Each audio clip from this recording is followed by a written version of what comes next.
नमस्कार सेविका ताईंनो, मी पुष्पावती चंद्रकांत मोरे, अंगणवाडी सेविका व्हिडिओ दे भगिनींनो, तुमच्या आवडत्या चॅनलवर म्हणजेच ॲक्टिव्ह अंगणवाडी चॅनलवर तुमचं खूप खूप स्वागत करते। सेविका ताईंनो, आजच्या व्हिडिओच्या माध्यमातून आपल्याला जाणून घ्यायचं आहे ग्रेडेशन पोषण ट्रॅकर ॲप्लिकेशनमध्ये जे ग्रेडेशन आपण जे लाभार्थ्यांचं वजन उंची भरतो आणि त्याच्यानंतर जे 3 प्रकारचं ग्रेडेशन येतं किंवा त्याच्यामध्ये जे रंग आहेत ते नेमके कोणत्या प्रकारचे, खूप साऱ्या ताईंना ही अडचण आहे, मला कमेंट देखील आलेले आहेत। त्यामुळे मी आजच्या व्हिडिओच्या माध्यमातून ते व्यवस्थित सांगणार आहे।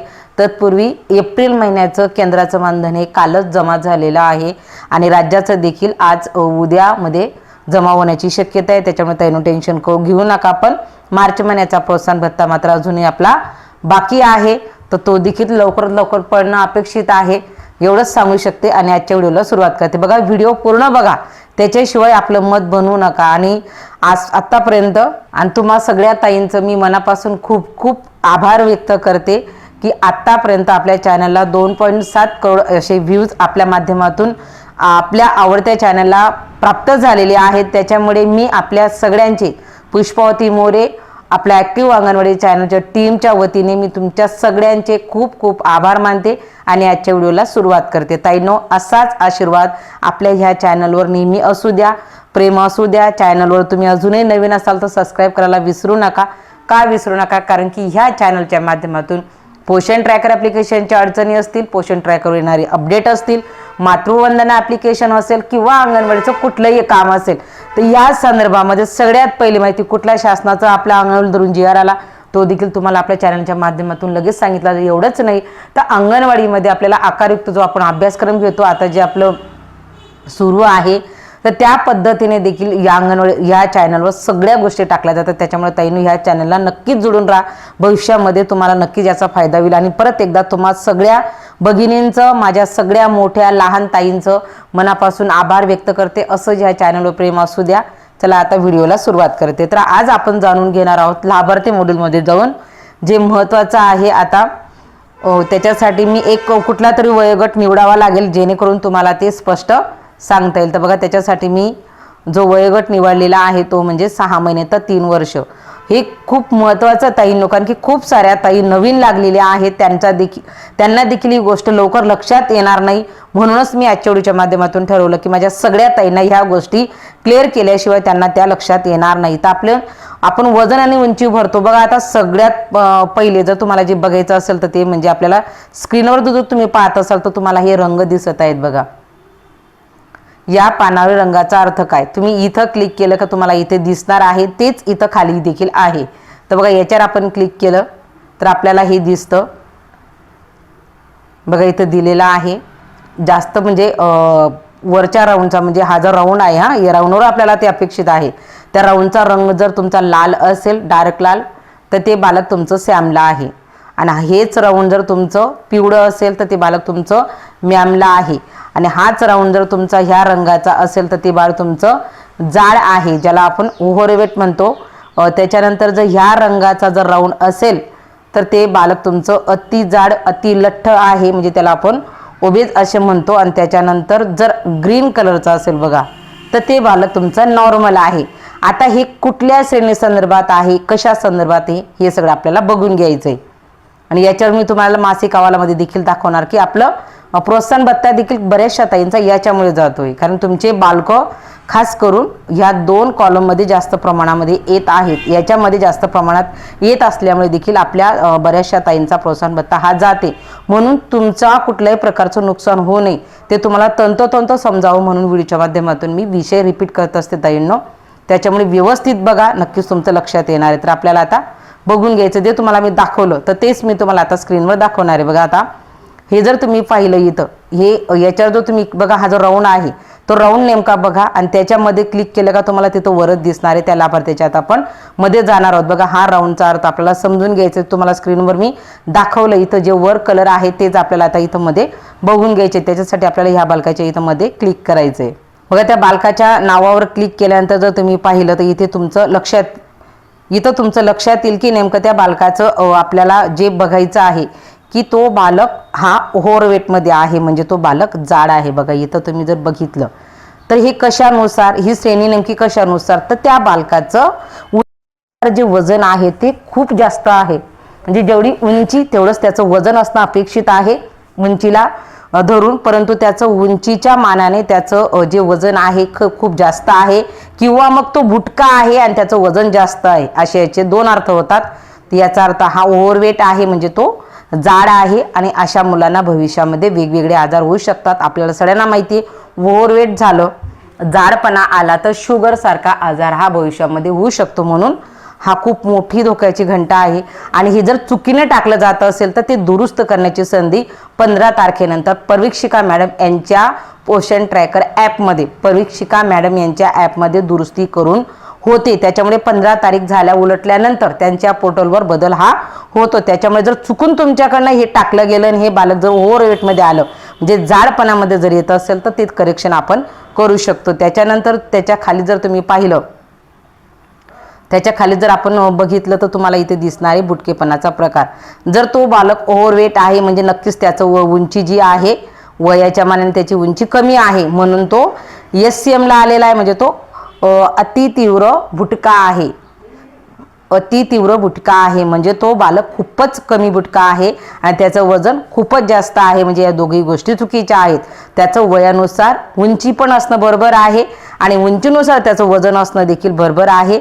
आणि इथं तिसरं जे आपलं येतं ते म्हणजे तुमचं वयानुसार त्याचं वजन. आता त्याचं वयानुसार जे आहे तिसरं जे कॉलम आपण बघत आहोत श्रेणीचं, तर ते आहे तुमचं त्याचं वयानुसार जे वजन आहे ते बरोबर आहे, पण त्याची वयानुसार जी उंची आहे ती कमी आहे आणि त्याचं उंचीनुसार जे वजन आहे ते जास्त आहे. म्हणजे जर त्याची वयानुसार उंची राहिली असती तर ते बालक हे जे वरच्या दोन श्रेणी आहेत तर त्याच्यामध्ये आलं नसतं. त्याचं वयानुसार जर वजन बरोबर आहे तर त्याची वयानुसार उंची ही कमी आहे आणि उंचीनुसार त्याचं वजन हे जास्त आहे. उंचीनुसार वजन कमी आलं तर ते बालक सॅमला किंवा मॅमला येतं, तर ते देखील मी तुम्हाला पुढे दाखवते. तर हे देखील खूप चुकीचं आहे. तुमच्याकडे जर अशा रंगाचं बालक असेल, जर चुकून भरलं गेलं असेल तर आपल्या मॅडमांना सांगून ते करेक्शन करा. आता हे तुम्हाला हे समजून सांगितलं. आता एक दुसरं उदाहरण आपण घेऊ. आता तुम्ही हा गोल पाहिला, आता तुमच्या स्क्रीनवर जर तुम्ही पाहिला तर तुम्हाला आता हा निळ्या रंगाचा दिसतंय बघा हे. तर हे नेमकं काय, याच्यासाठी देखील आपल्याला इथं क्लिक करायचं आहे. तिथं क्लिक केल्यानंतर आपल्याला ते बालकाचं ग्रेडेशनमध्ये आपण बघू शकतो. तर बघा इथे आपण त्या बालकाचं जे चिन्ह निळ्या रंगाचं होतं, राऊंड, जो निळ्या रंगाचा राऊंड होता त्याचा अर्थ काय होतो की त्या बालकाचं उंचीनुसारचं जे वजन आहे ते खूपच जास्त आहे. म्हणजे तो अतिलठ्ठ आहे, अति जाड आहे. ओबेसचा अर्थ असा होतो की अतिलठ्ठ किंवा अति जाड आहे. त्याच्यामुळे त्याची उंची खूप कमी आहे, वयानुसार त्याची उंची खूपच कमी आहे आणि त्याच्या मानाने त्याचं वजन हे जास्त आहे, म्हणून तो ओबेसमध्ये आला आणि तो अतिलठ्ठ आहे. आणि हे लक्षण देखील चांगलं नाही. आणि जर तो खरोखर अंगणवाडीमध्ये एखादा लाभार्थी खरोखर निघू शकतो, पण जास्तीत जर तुमचे लाभार्थी येत असतील आणि चुकून टाकलं गेलं असेल तर ते मात्र तुम्हाला करेक्शन करावं लागेल. त्याच्यामुळे तुमचा प्रोत्साहन भत्ता जाऊ शकतो आणि त्याच्यामुळे कार्यालयाला देखील चुकीची माहिती जाऊ शकते. त्याच्यामुळे खूप जणांचा गोंधळ होतो.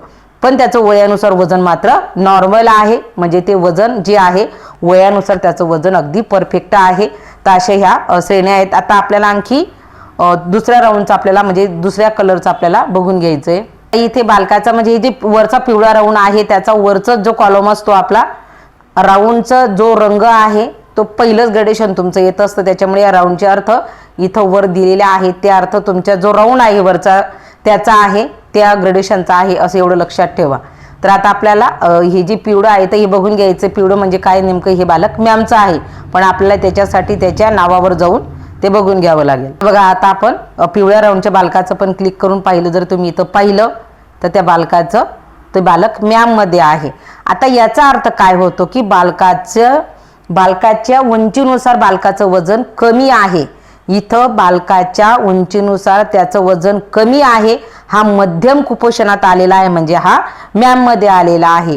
आता त्याची वयानुसार उंची आहे ती बरोबर आहे, ती नॉर्मलला आहे, म्हणजे हा मुलगा वयानुसार उंचीला बरोबर आहे आणि याचं वयानुसार वजन देखील बरोबर आहे. म्हणून जी 3 नंबरची श्रेणी बघा, 3 श्रेणी असतात, लक्षात ठेवा. ही एक आहे उंचीनुसार बालकाचं वजन, ज्यात आपलं सॅम मॅम नॉर्मल येतं. हे दुसरं आहे बालकाची वयानुसार उंची, वयानुसार बालकाची उंची तर त्याला देखील आपण बघितलेला आहे SCM, MCM आणि नॉर्मल. तर हा बालक नॉर्मलला आहे. आणि बालकाचं वयानुसार वजन, तर तिथे देखील आपल्याला नॉर्मल, SOW, MEW तशा 3 श्रेण्या येतात. तर त्यापैकी हे बालक वयानुसार या बालकाचं वजन बरोबर आहे, त्याच्यामुळे हे नॉर्मलला आलेलं आहे. वयानुसार बालकाची उंची बरोबर आहे, हे बालक नॉर्मलला आलेलं आहे. परंतु या बालकाचं उंचीनुसार वजन कमी आहे म्हणून हे बालक मॅमला आलेलं आहे. आणि असा राऊंड जर तुमचा लाल असेल, आता असं उदाहरण नसल्यामुळे मॅमच्यावरूनच तुम्ही लक्षात घ्या की जर असाच राऊंड जर तुमचा लाल असेल, बाहेर गोल राऊंड लाल असेल आणि इथं त्या बालकाचं सॅम असेल, बघा सॅम असेल, तर याचा अर्थ असं होणार आहे की हे बालक बाकीच्या श्रेण्या खालच्या जशा तशा असतील, पण वरची श्रेणी जर बालकाची सॅम असेल तर ह्या बालकाचं उंचीनुसार वजन हे खूपच कमी आहे, म्हणजे ते अति तीव्र कुपोषित आहे. आणि अशा बालकांना आपल्याला आरोग्य संदर्भ सेवा देण्यासाठी आपल्या मॉड्यूलमध्ये त्यांना संदर्भ सेवा पण द्यायची आहे. प्रत्यक्षमध्ये त्यांना सांगायचं आहे संदर्भ सेवा द्यायची. जास्तीच्या तिथं गृहभेटी देखील येतील आणि अशा पद्धतीने त्या बालकाला जर जास्तच गरज असेल, त्याची भूक चाचणी आपल्याला करायची आहे. त्याच्यानंतर जास्तच गरज असेल तर आपल्याला त्याला NRCला पाठवायचं आहे किंवा आरोग्य केंद्रामध्ये पाठवायचं आहे, तालुक्या वैद्यकीय याच्या दवाखान्यात पाठवायचं आहे. अशा पद्धतीने आपल्याला त्यांना संदर्भ सेवा ही सुचवायची आहे. बालक तुमचं, तर माझ्याकडचं एक बालक होतं, ते बालक गेल्या, जसं मी नवीन घेतलं, एप्रिलमध्ये घेतलं, ते बालक 2 महिने सॅमला होतं, परंतु ह्या महिन्याला ते बालक मॅममध्ये गेलेलं आहे. आपल्याला गृहभेटी दिल्या, व्यवस्थित मार्गदर्शन केलं, म्हणजे ते बालक बरोबर सुधरत असतं आणि त्या पद्धतीने आपण त्यांच्यामध्ये दुरुस्ती ही जर घडवली तर हेच आपलं महत्त्वाचं काम आहे, हीच आपली सेवा आहे. त्याच्यामुळे हे ग्रेडेशन तुम्हाला समजणं खूप महत्त्वाचं आहे. तर अशा पद्धतीने पोषण ट्रॅकर ॲप्लिकेशनमध्ये हे जे 3 ग्रेडेशन आहेत तुमचे, तर ते 3 ग्रेडेशन मी माझ्या परीने समजवण्याचा प्रयत्न केला. ताईनं जर तुम्हाला व्हिडिओ आवडला तर लाईक करा. तुमच्या अजून काही डाऊट्स असतील तर नक्कीच मी परत व्हिडिओच्या माध्यमातून सांगण्याचा प्रयत्न करेल. आजच्या व्हिडिओपुरतं एवढंच. धन्यवाद.